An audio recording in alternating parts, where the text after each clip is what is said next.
오늘 그 한국 선급에 대한민국 조선해양산업을 대표하는 7개 기관과 해양산업 통합 클러스터의 상생 MOU를 체결하게 된 것을 영광으로 생각하고 감사의 말씀을 드립니다.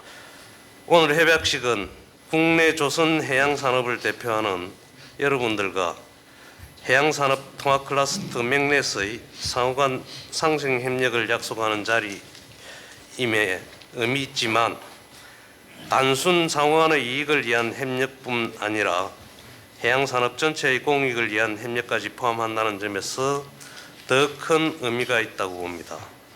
오늘의 공동 MOU 체결로 산업혁신을 위한 산학협력 기반이 더욱 공고히 다져질 수 있는 계기가 되어 매우 기쁘게 생각합니다.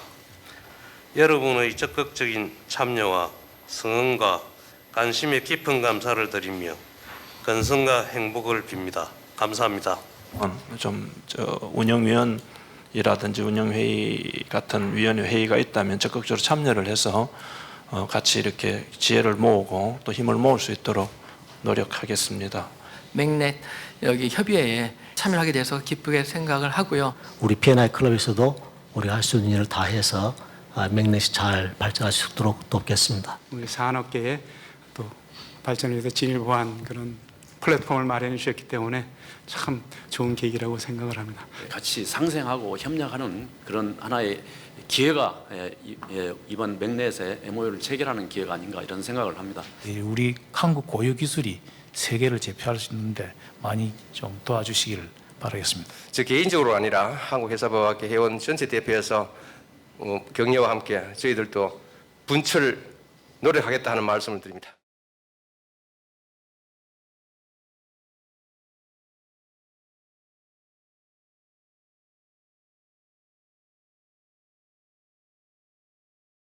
많은 중소기업들이 해외 시장 개척 루트를 보면요, 지금 대략적으로 한 67%에 가까운 그 중소기업들이 해외 전시회나 인턴 네트워크에 의해서만 지금 해외 개척 시장을 생각을 하고 있다는 겁니다. 근데 그에 반해서 한번 이 부분을 생각을 해보시면요, 지금 해외 바이어 입장에서는요, 64%에 가까운 그 해외 바이어가 제품이나 기술 정보를 온라인을 통해서 수집을 해서 실질적으로 구매하고자 하는 제품을 검색을 한다는 겁니다. 저희가 지금 국내에 있는 우리나라 그 중소기업들에 대한 어떤 디지털 마케팅에 대한 현안을 보면 전혀 거의 100개 중에 거의 99%에 가까운 기업들이 이러한 구글에 대한 어떤 노출이라든가 디지털 마케팅에 대해서 개념 이해가 전혀 없습니다. 상당히 심각하게 지금 이루어지고 있는 상황이고요. 또 하나, 이 정보검색이라는 게 그 구글에서 운영하고 있는 어떤 정보검색 알고리즘을 이해하고 디지털 마케팅에 대한 필요한 각계각층의 웹사이트부터 구조 개선이 다 필요한데, 이런 알고리즘의 이해 없이 그냥 웹사이트가 구축이 되다 보니까 실질적으로 해외에서 우리나라 중소기업에 가까워 있는 그 제품이나 기술에 대해서 찾아올 방법이 없다는 겁니다. 앞으로 5년 내지 10년 내는요, 모든 게 디지털화 될 겁니다. 이거에 대안을 갖고 움직이지 않으면 상당히 어려운 시점이 도달할 것으로 이해를 하고 있습니다. 예, 저희가 추구하는 마케팅은 이렇습니다. 인바운드 마케팅이라는 것을 주제로 하고 있고요. 인바운드 마케팅이라는 게 어떤 개념이냐, 더 이상 내가 내 제품을 판매하고자 찾아다니지 말고 내 제품을 스스로 관심 있는 사람들이 나한테 찾아오게 해서 그 어떤 제품이나 기술적인 문의를 유발할 수 있는 그런 마케팅 전략이 필요하다는 거죠. 실질적으로 이러한 마케팅 기법을 통해서 고객과의 접점이 일어났을 때 계약 성사율이 30% 이상이 올라간다는 것을 통계적으로 나왔습니다. 해양 플랜트 및 조선기자재 산업의 글로벌 시장을 선도하는 디지털 마케팅 플랫폼이 절대적으로 필요합니다. 해외 사례를 하나 말씀을 드리면요, 마크라인이라는 게 있습니다. 마크라인은 일본에서 운영되고 있는 해외 플랫폼이고요. 저 플랫폼이 거의 10년 넘게 자동차 부품에 관련된 기술 정보, 제품 정보를 집약한 사이트입니다. 저 마크라인에 이제는 BMW, 메르세데스 벤츠 전 세계 유명한 브랜드들이 내 정보를 실어달라고 오히려 거꾸로 찾아옵니다. 제가 생각하는 거는 맥넷이 앞으로 가야 할 어떤 플랫폼의 방향이 저런 마크라인에 대한 어떤 플랫폼을 한 번 더 생각하고 진행을 해야 되지 않을까라는 생각을 갖고 있고요. 제가 생각하는 이 맥넷의 운영은 향후 제가 말씀드리는 이런 GDM 전략과 마케팅 기반에 대한 어떤 플랫폼으로서 충분한 가치가 있고 한국 성급에서 충분한 그 선도할 수 있는 역할을 가질 수 있다고 저는 생각합니다. 이런 디지털 마케팅은 자석구처럼 저희가 전 세계에 있는 그 많은 바이어들을 일일이 찾아다닐 수 없습니다. 그 사람들을 어떻게든 맥넷의 플랫폼으로 끌어들이고 자석처럼 끌어들여서 저희가 그 사람들에 대한 바이어에 대한 하나하나 섹션을 나누고 잠재 타겟 마케팅을 할 수 있는 그런 기반 구조를 갖춰야 된다는 거죠. 예, 저희가 생각하는 전체 마케팅에 대한 워크플로우고요. 개별 기업체뿐만이 아니라 허브 포탈이라는 건 맥넷입니다. 맥넷을 통해서 CRM 기반의 어떤 운영 플랫폼을 운영하고 전체 해양 플랜트 및 그 해양 레저, 조선 기자재가 같이 공동으로 마케팅을 펼칠 수 있는 그런 큰 맥락의 어떤 디지털 마케팅 플랫폼을 생각을 해야 된다는 겁니다. 예, 맺은말로서 제가 한 줄을 적어놨습니다. 미래는 디지털 전쟁 시대라고 합니다. 이 전쟁은 이미 시작됐습니다. 저희 나라만 아직 지금 뒤처져 있습니다. 제가 발표 때마다 정말 그 강조해서 말씀드리는데요. 이 디지털 마케팅에 대해서 향후 5년, 아니 3년, 5년, 10년 안에 저희가 준비하지 않으면 모든 시장은 중국, 미국, 유럽권에서 잠식할 겁니다. 지금도 이미 늦었거든요.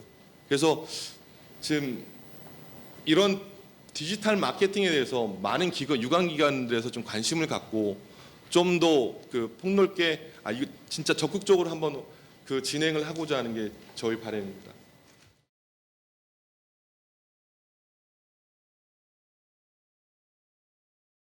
클러스터라는 이야기를 할 때 반드시 그 베이스가 되는 것은 지역이라는 것이고 또 하나는 함께 새로운 것을 창조해 나간다라고 하는 공창이라는 개념입니다. 그래서 마이클 포트가 이 다이아몬드 모델이라는 걸 가지고 어떤 산업의 경쟁력 그리고 그 산업의 경쟁력의 근간이 되는 클러스터라는 것을 이야기를 하고 있습니다. 일본의 회사 클러스터라고 하는 것을 이런 식으로 만들어 자기들은 개념을 정하고 있습니다. 그래서 조선업과 해운 업체가 가운데 있고요. 그리고 관련된 박용기기 업체라든지 서로 협력하면서 새로운 그런 그들에 대한 상품 개발이라든지 기술 개발, 수송 효율, 그리고 조달 효율 이런 전체적인 최적화를 이루면서 선진국에서 조선업을 하고 있는 유일한 어떤 면에서는 국가가 저는 일본이라고 생각합니다. 그래서 이 조선업이 갖고 있는 노동 집약적인 그런 한계를 극복하고 일본이 계속 조선 국가로 남을 수 있는 이유는 이 클러스터라는 이 개념 안에 있다라고 저는 그렇게 생각합니다. 클러스터의 효과가 지역의 우위성과 연결이 되고 그것이 산업의 역동성을 촉진을 하고 그리고 여러 가지 분야 횡단적인 과제, 한 분야가 아니라 여러 분야에 걸쳐 있는 과제를 에 대한 간접적인 대응이 가능하다는 것입니다. 부산에는 이미 우리가 탁월한 조사기관 및 인재에서 우리가 KMI라든지 하는 이런 세계적인 수준의 연구기관, 조사기관도 와 있습니다. 그다음에 KR과 같은 세계 수준의 어떤 이런 해운 조선 관련된 연구를 리드할 수 있는 그런 기관도 있고 또 한국해양대학이라든지 하는 그런 국제 수준의 인재 양성 시스템도 갖고 있습니다. 부산항이라든지 또 이런 세계 수준의 인프라도 있고 현대중공업이라든지 삼성중공업이라든지 하는 이런 대기업들도 같이 있습니다. 부산이 그리고 우리나라가 전 세계적인 그런 회사 산업 클러스터로서의 명성을 발휘할 수 있을 거라고 생각합니다. 해운조선 정책의 일원화, 그다음 해운 산업 내 공생관계 구축, 그리고 회사 클러스터의 주체가 되는 드라이버의 발굴과 지원이라고 하는 것이 필요합니다. 네 번째로 회사 산업의 지역 경제에 대한 역할을 재정립할 필요가 있고 부산 같은 경우에도 회사 클러스터를 통해서 부산이라는 도시를 특색 있게 만들고 부산이라는 도시의 고용을 유지하는 데 있어서 해양 산업의 역할의 그 중요성을 부산시가 인식을 하고 정책적으로 개발해 나갈 필요가 있다고 생각합니다. 그리고 우리가 어떤 그 중장기적인 조선과 관련된 R&D 정책을 좀 재구축하고 해 나가야 되겠다라는 것이 제가 생각하는 제언입니다.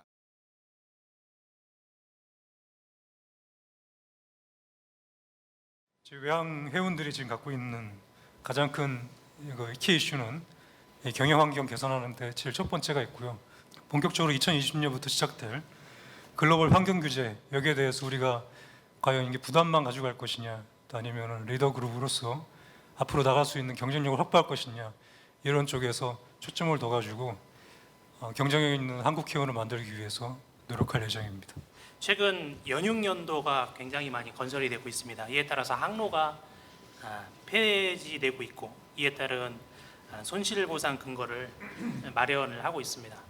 아울러서 도서민 운임 지원을 확대하기 위해서 노력을 하고 있고요. 유료 할증료 제도를 도입하긴 했는데 타 교통수단보다는 굉장히 낮은 수준입니다. 그래서 이거를 현실화 시키고자 하고 있습니다.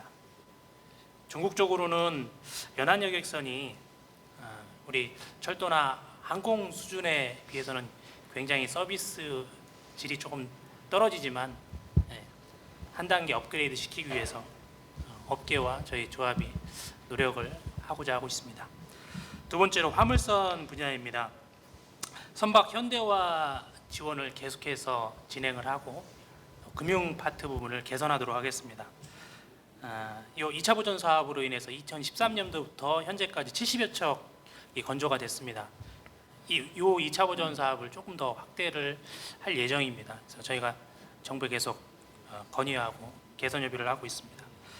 그 4차 산업혁명 기점으로 해서 해수부 쪽에서는 한국형 이내비게이션 쪽에 발주가 됐고, 미래부 쪽에서도 인더스트리 4.0이라고 해서 좀 울산 쪽에 그 현대중공업이나 몇 개 업체들이 1,000억 이상의 정부 지원 과제로 좀 진행이 되고 있습니다.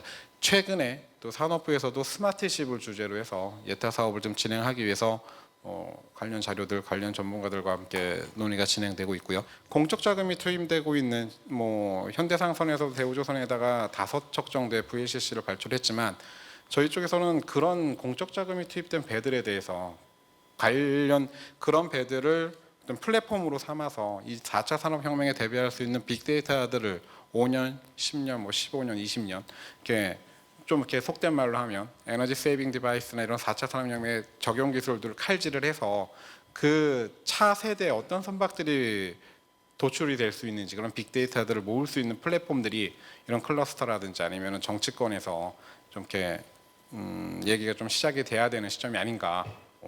중장기적으로 그런 데이터들을 공유하고 또 다른 혁신을 일으킬 수 있는 그런 계기가 되었으면 좋겠다는 생각입니다.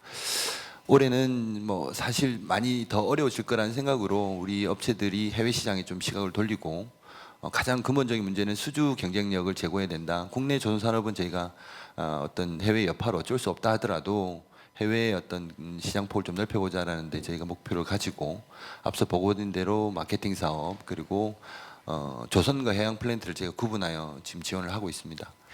물량 확보 문제가 제일 어려운 부분이 있기 때문에 이런 부분들, 그리고 지금 강공선 지금 발주 유동성 문제, 그리고 또 저희 기업들도 고용 유지 문제를 많이 지금 어려워합니다. 자체 구조정도 많이 했고요. 앞서 말씀이 있었지 그 에코 선박이나 IMO 규제에 따른 저희 기자 접기 파장 부분들도 지금 많이 고민을 하고 있습니다. 그리고 최근에 제가 한 가지 더 이슈로 하고 있는 게, 작년에 제가 그 림스랑 진행했던 그 사업 중에, 추경 사업 중에 선박 설계 전문 프로그램을 저희가 자체 구축을 좀 해서 기업들이 이용할 수 있게 한 10억 정도 예산으로 10카피를 구성을 했습니다. 그래서 기업들이 사실 한 카피당 1억에서 1억 2천 정도 간 고가의 장비이기 때문에 이걸 가지고 원가 구조를 좀 더 경쟁력을 갖춰서 해외 시장에 뛰어들 수 있도록 저희가 올해부터 역점적으로 좀 진행을 할 계획입니다. 그리고 저희 연구원은 주로 이제 사업은 기반 구축 사업이랑 연구 개발 사업, 그리고 시험 인증 지원 사업들을 이제 수행을 하고 있고요.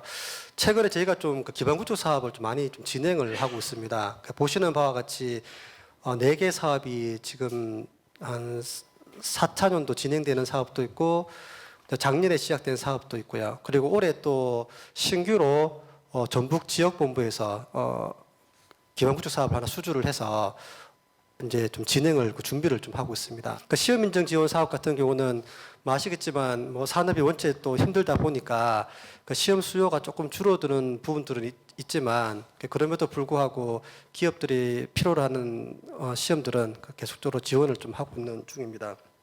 그 조선 산업이 위기이다 보니까 특히 기자재 기업들이 굉장히 어려움에 처했습니다. 그래서 작년 하반기에 그 추경 사업이 좀 진행이 되면서 기자재 기업을 지원하는 그 예산들이 좀 많이 배정이 되었고요. 기자재 기업들에게 조선 산업에서 퇴직하시는 분들을 이제 고용을 하면 거기에 인건비를 지원하고 또 사업화 지원비를 지원하는 그 사업들도 참여를 좀 하고 있습니다. 그 성장 파트를 그러니까 기자재 업체하고 맞물려 성장 파트를 두 가지로 저희는 또 보고 있습니다. 하나는 이제 지금 말씀하셨던 그 어려운 문제를 풀어내가는 그 로컬 문제 그게 있고요. 그다음에 기자재 업체들이 생존할 수 있는 문제 중에 세 가지로 좀 꼽고 있는데 하나는 로컬 문제 풀어내는 방법 중에 어떻게 풀어내는가 하는 게 한 회사에서 여러 제품을 소위 조선용과 육상용과 뭐 여러 가지 종류를 스펙트럼을 넓혀가면서 그 어려움을 이겨내는 방법이 한 가지가 있고요. 또 한 가지는 아예 업종을 전환하는 그리고 이 정부 사이드에서도 업종을 전환하는 거를 요새는 지원하는 측면이 있습니다. 마지막에 저희 기자재 업체들이 막연히 해결할 수 있다고 판단하는 게 소위 팔 수 있는 시장을 좀 넓혀보자는 건데 그 넓혀보자는 게 해외 시장이지 않습니까? 그래서 뭐 온라인으로 마케팅을 한다든지 직접 가서 뭐 전시회에서 발로 뛰어서 노가다에서 네트워크 구축한다든지 어떤 식으로 하든지 판로를 많이 개척하는 게 좋겠다 하지만 그것까지는 저 하드웨어적인 건데 실제적으로 그거를 내 사업으로 이어간다는 거는 롱텀입니다. 그 자체도 굉장히 오랫동안 우리끼리도 네트워크 여기 구축 클러스도 만나는 게 중요한 게 만나는 거에 대해서 문제점을 계속 해결해 나가고 어떤 그 가장 목표로 하는 어떤 지향점에 대고 뭉쳐야 되고 그걸 해결해야 되고 그러지 않겠습니까? 물건 파는 것도 그런 거하고 똑같고 마케팅도 같기 때문에 이거를 해결한다는 건 굉장한 시간이 걸리기 때문에 기자재 업체들이 중소기자재 업체들이 그거를 해결한다는 거는 굉장히 쉽지 않습니다. 그래서 저희가 나름대로 그걸 해결하려고 싱가포르하고 상해에다가 지사라는 명목하에 저희 조그맣게 사무실을 개설을 했습니다. 그래서 기자재 업체를 지원하는 툴을 일단 마련해 놨고요. 환경 규제로 인한 그러니까 기자재 기술 리더가 돼서 고급 판매품을 좀 늘려보자는 건데 그것도 쉽지는 않더라고요. 관련 기관들끼리 논의해가면서 해결할 수 있는 좀 장이 됐으면 하는 바람으로 이렇게 많은 도움이 있으시길 간절히 바라겠습니다. 그래서 퓨처십이라 하면은 앞서 말씀이 많이 나왔던 것 같습니다. 4차 산업혁명, 뭐 스마트십. 그런 이제 산업의 재구성 차원에서 그 미래형 선박 산업의 모델을 수립하자는 그런 이제 전략 방향을 그 답은 없습니다. 현재 시점에 이런 그 이슈만을 키워드만을 반영했고요. 조선산업 구조조정으로 다만 이제 단기적 지원 정책은 이미 수립이 됐습니다. 산업적인 부분에서는 이미 이제 한국 조선과 해운을 먹여 살렸던 주력 선종이 없어졌다. 그래서 기존에 돈을 벌어주던 선종이 없어지고 해양 플랜트 부실하고 실증화나 그 트랙 레코드가 부족해서 기존의 R&D 성과가 진입할 수 있는 한계가 있다. 그래서 그런 실증화나 그 핵심 검증 체계, 리스크 관리 이런 것들을 그 산업으로 접근하는 사업화 지원 체계가 필요하다는 얘기고요. 가장 좋은 거는 이제 조선과 해운이 상생하는 그래서 얼라이언스를 구축해서 뭐 민간 주도형의 산업 시장을 좀 부양하는 그런 역할을 해서 해결 방안은 조선 해운이 이런 이제 사업 모델로 뭐 구출한다. 그래서 조선 산업이 지금 규모가 2011년 1,000억 불에서 400억 불로 반토막 이상 났습니다. 예를 들어 아까 그 김성현 차장님이 분석해 준 게 현대중공업 10조 원입니다. 10조 원. 그 매출 분기 10조 원을 제가 소형 선박으로 예를 들겠습니다. 소형 선박 매출액이 16년 회원사 기준으로 4,300억 원입니다. 그러니까 그 하나 기업의 10분의 1도 안 되는 산업 시장을 가지고 있다는 얘기입니다. 그래서 그 기존의 산업 생태계로는 이런 다운된 600억을 찾을 수가 없다. 그래서 그 아까 해양레저 네트워크도 오늘 MOU를 하셨고 그런 해양레저 산업이나 함정 산업, 엔지니어링 산업 이런 것들 모아보면은 600억을 찾을 수가 있습니다. 금년 3월 22일 날 국회 본회의에서 해운법이 통과가 되었는데 그 중에 하나가 해운거래 사업에 대해서 전문기관을 설립을 하겠다라는 내용이 포함이 되어져 있습니다. 해당 법이 6개월 이후에 본회의 통과되고 6개월 이후에 시행이 되는 관계로 해운거래정보센터가 이 해운 거래 지원 체계 사업에 대한 정부 사업의 수행을 하는 전문 기관으로 지정이 될 독립을 하게 할 예정입니다. 해상 운임 지수 개발 같은 경우는 앞에서 잠깐 말씀드렸습니다만 벌크 지수는 2013년에 개발을 일단 저희 내부적으로는 완료를 하고 금년에 최종 검증을 거쳐 가지고 금년 약 10월 전후에서는 저희가 벌크 지수에 대해서는 공포를 할 예정입니다. 그리고 지금 현재 컨테이너 지수하고 선박 가격에 대한 지수는 모델링이 끝이 난 상태고 내년쯤 해가지고 그것도 이제 공포를 할 예정입니다. 그리고 내년에는 케미컬 탱커에 대한 지수 부분을 탱커 지수에 대한 개발을 완료를 해서 후년경 이렇게 공표를 할 예정인데 그렇게 되어지면은 벌크 컨테이너 탱커에 대한 지수와 함께 선박 가격에 대해서 신조선과 중고선 그리고 해체선을 포함한 선박 가격에 대한 것들을 망라를 하게 되어지면은 해운과 조선에 대한 지수를 전체적으로 릴리즈를 할 수 있을 것으로 그렇게 보여집니다. 최근 현황을 간략하게 한 3개 정도만 소개하겠습니다. 저희 KR콘이라고 아마 아시는 분들은 많이 아시겠지만은 이게 매년 이제 업데이트되면서 그다음에 기능을 계속 향상시키고 있는데 15차 버전이 4월 1일부로 지금 출시가 됐습니다. 그래서 보면 크게는 USB로도 되고 뭐 웹 버전, 그다음에 최근에는 핸드폰으로 볼 수 있는 애플리케이션까지 이렇게 연결돼 있어서 전 세계 어디서나 접근이 가능하도록 그렇게 지금 계속 기능을 향상하고 있고요. 그다음에 그 해양수산부에서 지금 발주하고 있는 이내비게이션 기반 구축 연구 개발 사업에 주관기관으로 좀 참여하고 있습니다. 그래서 관련돼서 저희가 그 ICT 센터의 내부에 이내비게이션 특별 TF팀을 이제 구성을 해서 저 과제를 선도적으로 좀 추진하고 있고요. 최근에 또 그 EU MRV 검증 기관으로 국내 기관은 최초로 인정을 받았습니다. 그래서 배기가스 량에 대한 모니터링 계획과 그다음에 그 결과 보고서를 보고하도록 되어 있는 그 검증을 할 수 있도록 저희가 올 5월달에 이제 그 독일에 있는 기관으로부터 인정을 받았습니다. 워킹그룹 IMP에서 지금 저희들이 어떤 그런 비전이나 목표로 갖고 있는 것은 아까 우리 돌아가면서 다 발표를 하셨지만 이런 내용들이 하나로 좀 묶일 수 있도록 하는 통합적인 그 회사 클러스터 정책이 지금 우리가 없습니다. 우리나라에.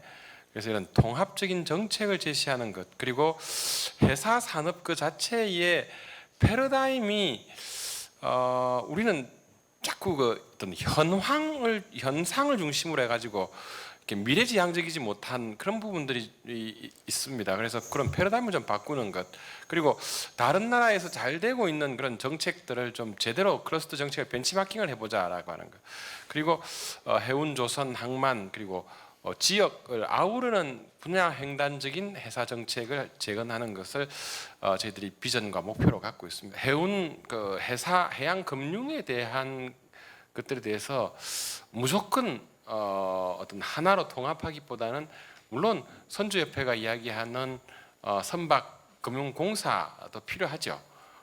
그렇지만 기존에 있는 것들을 하나로 묶는 것에 대해서는 잘못하면 우리가 좀 그 생태계에서 잃어버릴 수 있는 것들도 많다라는 하나의 사업 아이템이 전체 산업을 다시 이렇게 일으킬 수 있을 거라고는 생각지 않습니다. 다만 이를테면은 BWMS나 뭐 LNG 퓨얼이나 이런 그 규제 대응되는 기술을 하나로 묶어가지고 진짜 클러스터화해서 이를테면 부산 인근의 어떤 기자재 산업과 융합을 시키지 않으면 사실 뭐 별 그 효과는 없을 것이다 이렇게 개인적으로 생각을 하고 있고요. 그래서 이런 것들이 이제 그 지방 정부에서도 굉장히 뭐 절감하고 계실 것이고 좀 어떤 통합된 큰 그림이 필요하지 않겠냐라는 생각을 하고 있고요.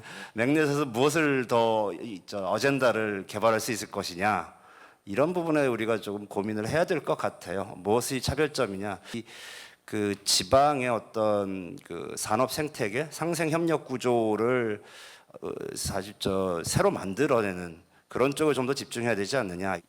관점을 조금 이 지역에 특화시킨 쪽으로 좀 돌려야 되지 않겠느냐라는 생각을 하게 됐고요. 그 해양산업 비즈니스벨트 조성은 아마 이제 올해 그 우안부두 쪽에 이제 그 시범 사업으로 해서 내년부터 이제 시작하는데 부산 쪽에는 많이 도움이 될 거고, 그다음에 그 해양 관련 산업 업체에서도 도움이 될 것 같습니다.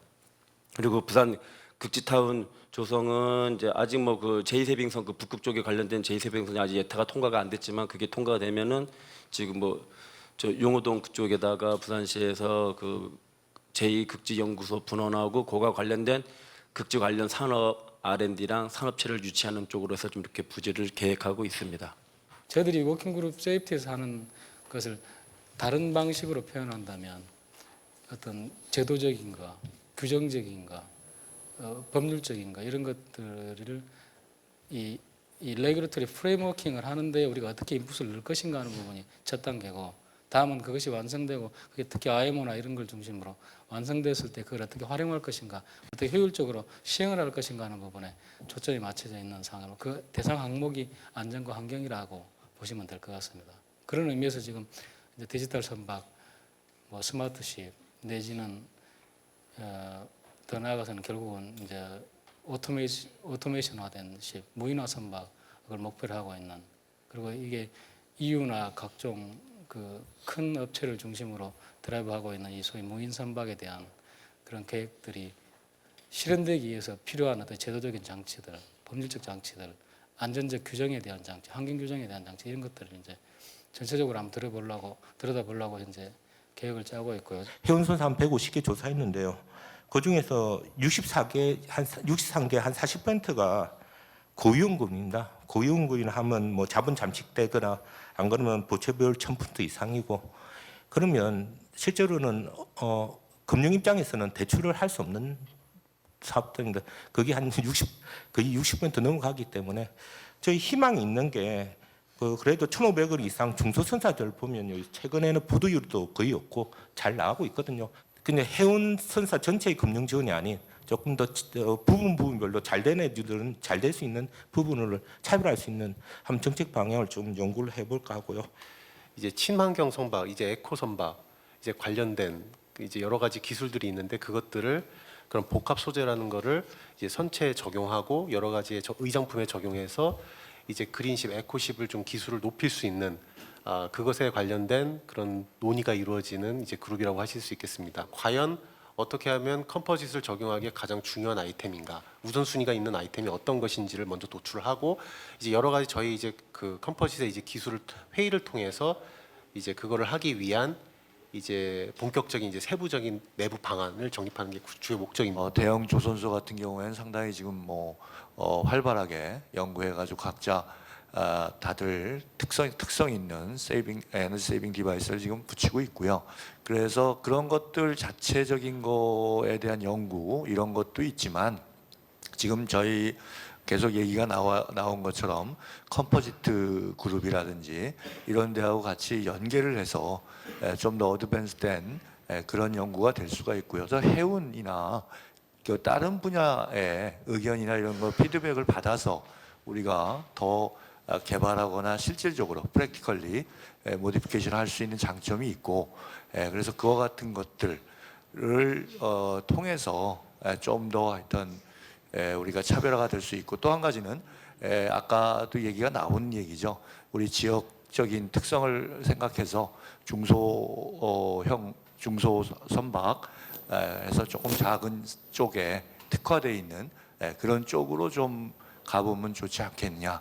바다에서 위험과 위협으로부터 조금 벗어나거나 아니면 그 위험과 위협에 대해서 미래적으로 어떻게 예측하고 대비를 할 거냐, 이 부분에 중점을 저는 워킹그룹 마스는 중점을 둬야 된다고 생각하고, 해군에서 전력적으로 어떤 해군 정책이 전력적으로 해양 산업에 플러스가 될 수 있는 전력 정책이 정해지면 해군의 해양 전력 정책에 대한 어떤 보고서, 이게 정부에 전달이 되고, 그래서 이게 실현이 될 수 있도록 최종적인 목적을 사실 갖고 있기는 있는데 갈 길이 멀다고 생각이 듭니다. 이상입니다.